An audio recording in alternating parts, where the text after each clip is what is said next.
Sabang, pulau indah di ujung barat Indonesia. Namun di balik pesonanya, keberlanjutan air tawar dan keaslian lingkungannya sangat bergantung pada perilaku masyarakatnya sehari-hari. Assalamualaikum warahmatullahi wabarakatuh. Salam sejahtera untuk kita semua.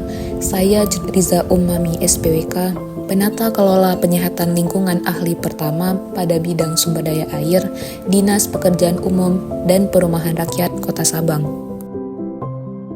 Dengan bangga saya menyajikan laporan video aktualisasi Latsar CPNS Angkatan 20 tahun 2026 berjudul Pemanfaatan AI Assisted Content dalam mengoptimalkan konten edukatif terkait penyihatan lingkungan melalui website dan media sosial Dinas PUPR Kota Sabang. Mengapa Penata Kelola Penyihatan Lingkungan menggarap inovasi media digital? Berdasarkan Permenpan RB nomor 85 tahun 2021, tugas pokok jabatan fungsional ini tidak hanya mencakup fisik pekerjaan lapangan, tetapi wajib menyelenggarakan penyuluhan, edukasi teknis, dan sosialisasi masyarakat pada subsektor air minum, air limbah domestik, persampahan, dan drainase lingkungan. Sebelumnya, media digital dinas cenderung pasif dan hanya memuat kegiatan formal pimpinan. Padahal, sehebat apapun infrastruktur fisik yang dibangun PUPR akan cepat rusak jika kesadaran sanitasi warga rendah. Nah, melalui pemanfaatan kecerdasan buatan atau AI, saya menghadirkan media penyuluhan modern yang cepat, terukur, dan menjangkau masyarakat luas secara berkelanjutan. Kegiatan 1, persiapan dan perencanaan pembuatan konten media edukasi. Tahap 1, melakukan konsultasi dengan mentor untuk menyelaraskan konsep penyihatan lingkungan dengan fokus aset bidang sumber daya air, dengan output hasil notulensi dan konsultasi dari mentor. Tahap 2, penulis berkoordinasi dengan pengelola media digital Dinas PUPR Kota Sabang untuk mendapatkan hak akses admin website Aceh CMS, memperoleh SOP publikasi, serta membuat inovasi memasang Google Analytics pertama kali untuk melacak pengunjung situs secara real-time. Tahap 3, berdiskusi dengan rekan sejawat. Kemudian kegiatan kedua, penyusunan rencana konten dan draft materi edukasi penyihatan lingkungan.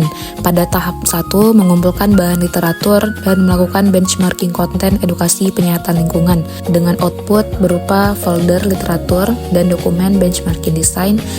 Pada tahap 2, penulis merancang konten planner 5 pilar tematik, kemudian kalender konten Juli 2026, serta bank konten digital. Pada tahap 3, penulis menyusun draft materi menggunakan platform AI dan menerapkan prinsip human in the loop dengan menyunting manual seluruh draft AI.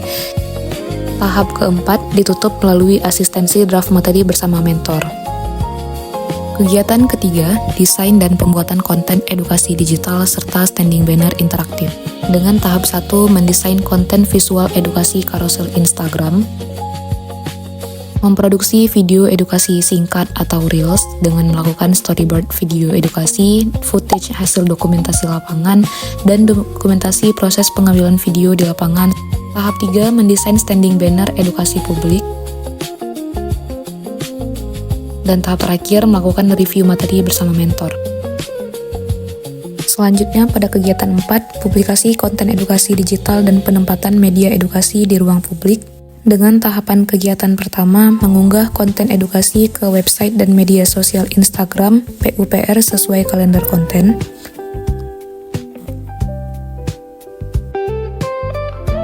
Tahap selanjutnya, berkoordinasi dengan otoritas pelabuhan BPKS untuk menempatkan standing banner di ruang tunggu pelabuhan Balahan Sabang. Kegiatan 5, pelaksanaan evaluasi dan refleksi hasil aktualisasi serta penyusunan laporan akhir. Pada tahap 1, berkonsultasi dengan mentor merancang instrumen evaluasi, wawancara, dan kuesioner. Pada tahap 2, penulis melaksanakan wawancara evaluasi internal kepada 3 pegawai PUPR untuk menilai dampak rebranding media digital dinas. Tahap 3, menyebarkan kuesioner digital kepada masyarakat dan wisatawan. Berhasil menjaring lebih dari 34 responden. Pada tahap 4, penulis merekap data analitik kuantitatif dari Google Analytics 4 dan Instagram Insight ke dalam satu dokumen rekapitulasi capaian. Tahap 5, penulis melakukan refleksi hasil evaluasi bersama mentor untuk memperoleh pengesahan dan arahan tindak lanjut. Pada tahap terakhir, melalui penyempurnaan dokumen laporan akhir aktualisasi Latsar CPNS 2026.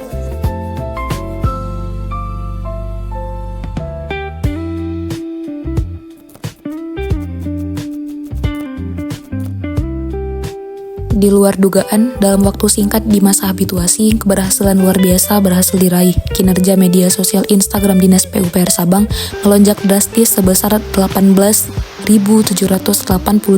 dari hanya 39 views menjadi 7.364 views dengan jangkauan 3.220 akun. Pada website resmi, pengguna aktif naik 36,96% dengan durasi baca artikel rata-rata 1 menit 19 detik. Hasil evaluasi survei mencatat lebih dari 90% responden sangat memahami dan menyukai konten edukasi ini. Rebranding konten menjadi semenarik dan seinteraktif ini terbukti secara nyata meningkatkan citra positif kantor pemerintah daerah. Aktualisasi ini tidak hanya menghasilkan inovasi media digital, tetapi juga memperkuat penerapan nilai berakhlak. Saya belajar menjadi ASN yang lebih berorientasi pelayanan, adaptif terhadap teknologi, akuntabel, dan kolaboratif dalam memberikan manfaat bagi masyarakat. Seluruh proses ini telah menginternalisasikan 7 nilai berakhlak. Terima kasih kepada coach, mentor, penguji, dan seluruh keluarga besar Dinas PUPR Kota Sabang. Wassalamualaikum warahmatullahi wabarakatuh.